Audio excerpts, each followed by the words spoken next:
Hi, if you want to know how to become a professor in linguistics, stay with me.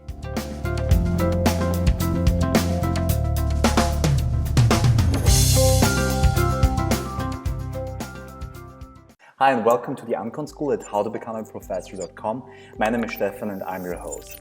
Today you will learn firsthand how Professor Kai von Fintel would plan his career in the field of linguistics today. Professor Kai von Fintel is a professor of linguistics with specialization in semantics, pragmatics, philosophy of language, and intersection thereof.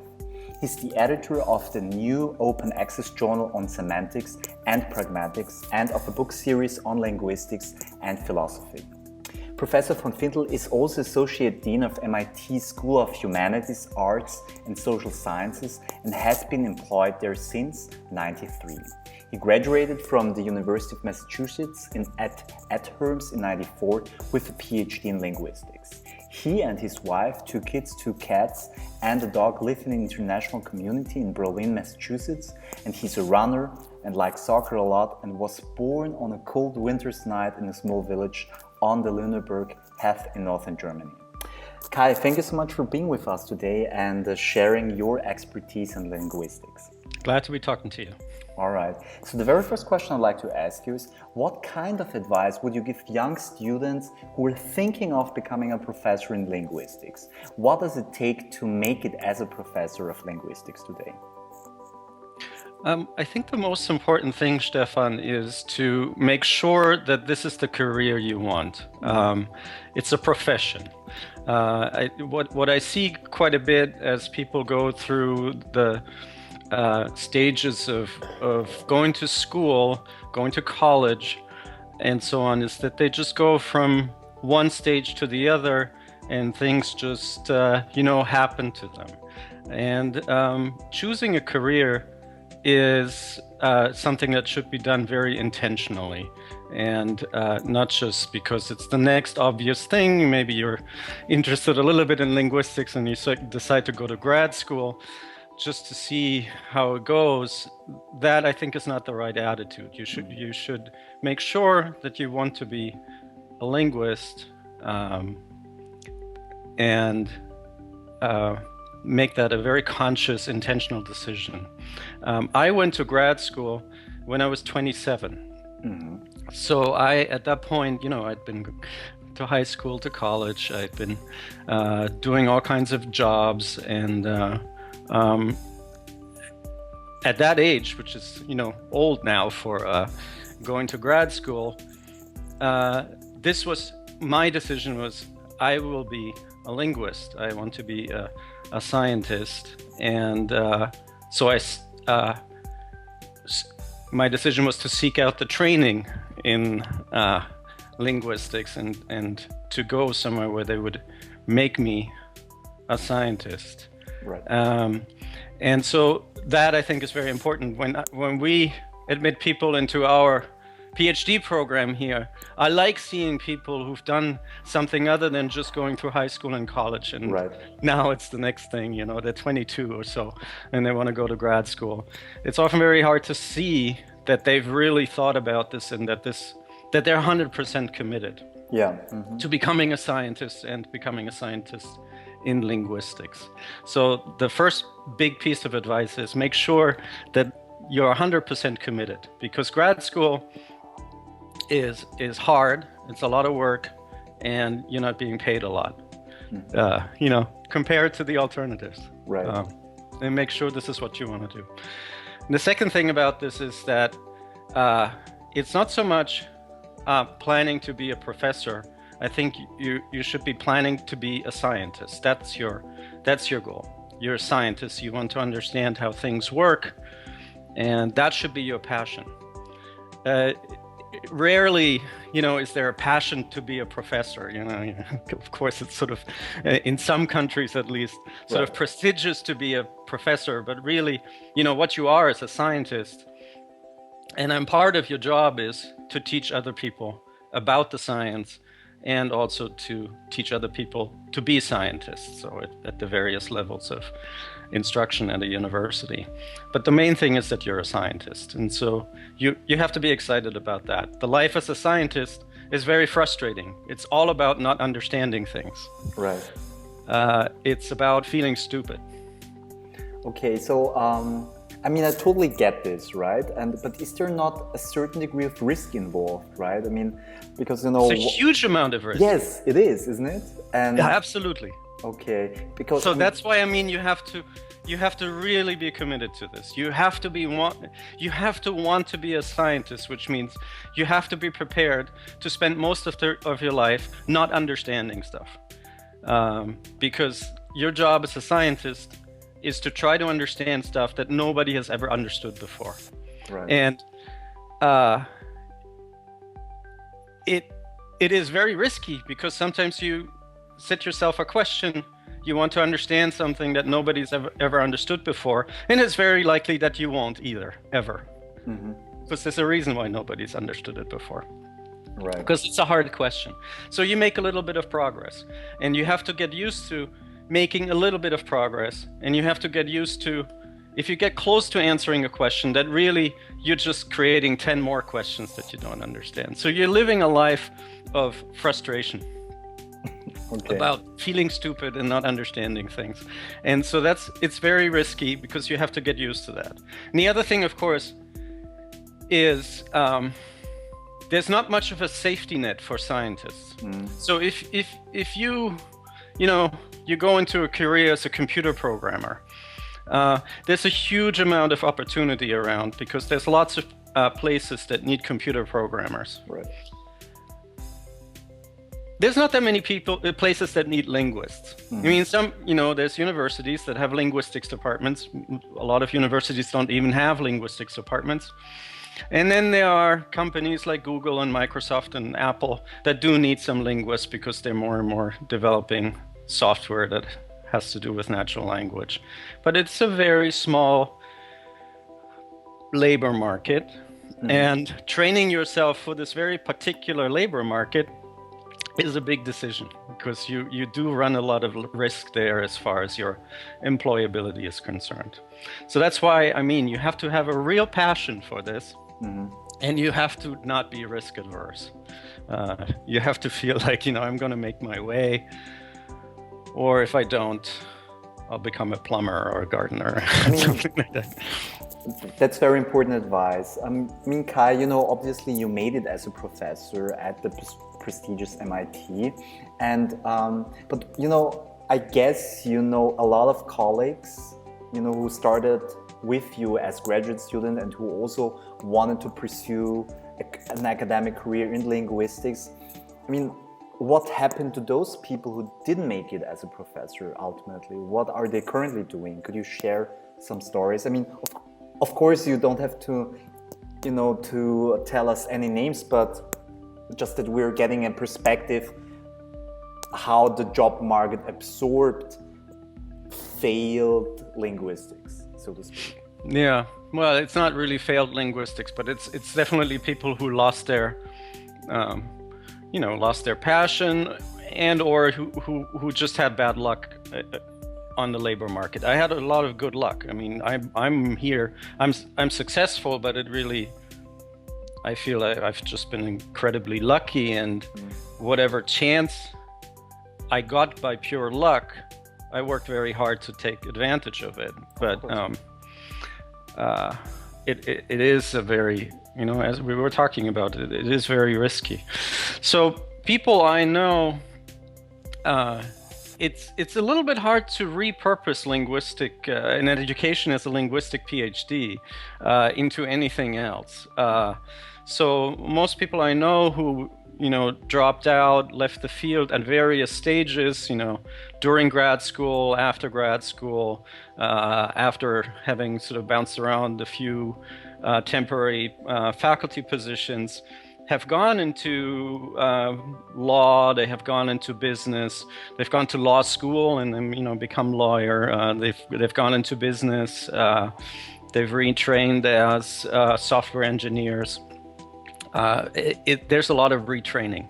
I don't think anybody's sort of gone straight from a linguistics PhD without much other training into any kind of other career. Okay. So I think the possibly, well, I guess there are some people who've gone into the publishing industry, sometimes still connected to linguistics or academics that way. And there's people who've gone into the software industry.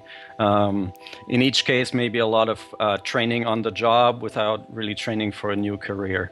But there's also people who've gone to law school, people who've gone, gotten an MBA, and then gone into some kind of business or consulting career. Okay, got it. Yeah. All right, so the takeaway message is in case it doesn't work out, it's pretty hard to repurpose, as you said, a degree, a linguistics degree. As a degree, you do, of course, develop skills, life skills, and intellectual skills that are useful. Sure. But I don't think a linguistics PhD is something that will impress employers. You will have to impress them some other way. Okay, got it. All right, let's move to the second question. What are, in your opinion, the most relevant journals and conferences in the field of linguistics, right? I mean, the number of linguistics journals are so overwhelming. Could you cut down, the number of, what are, in your opinion, really the most important journals and conferences to focus on?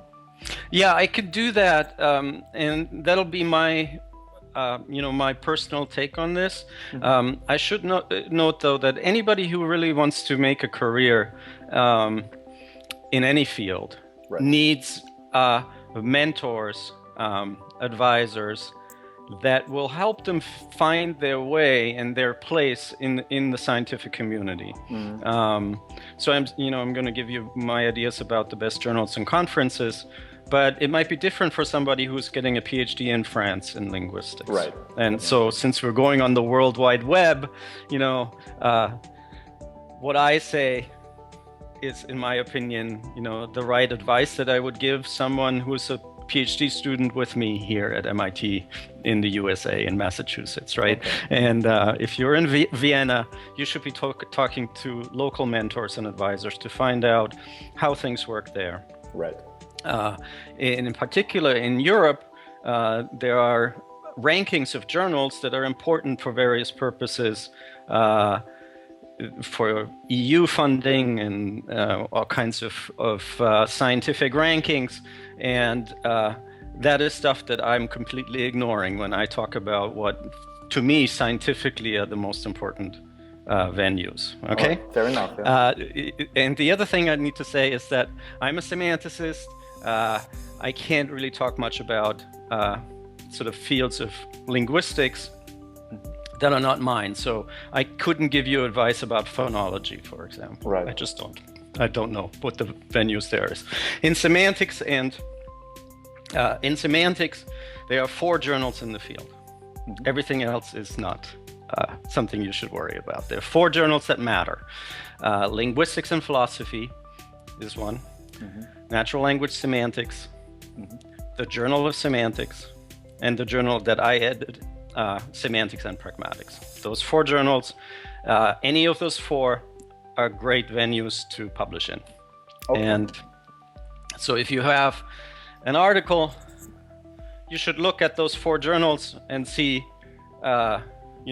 what they've published in the last couple of years, and see, what your article is most like. Is it like the papers that are published in Linguistics and Philosophy, or the papers in the Journal of Semantics? And you'll see that the journals have different personalities, and you'll figure out which one it's most appropriate for. All right. Awesome. Likewise, what are, in your opinion, the most relevant conferences? In semantics, again, the conferences are one conference that happens annually in the US called Semantics and Linguistic Theory. The acronym is SALT. That is the most important conference in the US. In Europe, there's a number of them. There's the Amsterdam Colloquium that happens every 2 years.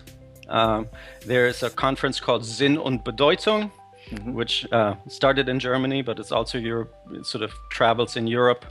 That's every year. And there's some smaller conferences. There's a colloquium on syntax, semantics, and pragmatics in Paris usually, and some others. But the Amsterdam Colloquium and Sinn und Bedeutung in Europe, and SALT, Semantics and Linguistic Theory in the US, are the most important conferences. Okay, awesome. So our graduate students are getting an orientation. The final question I'd like to ask you is, how have you been able to maintain such a high and consistent level of motivation throughout your entire impressive career? And really what I'm interested in is, how do you have a technique or method in recovering from drawbacks that, you know, naturally are occurring once in a while?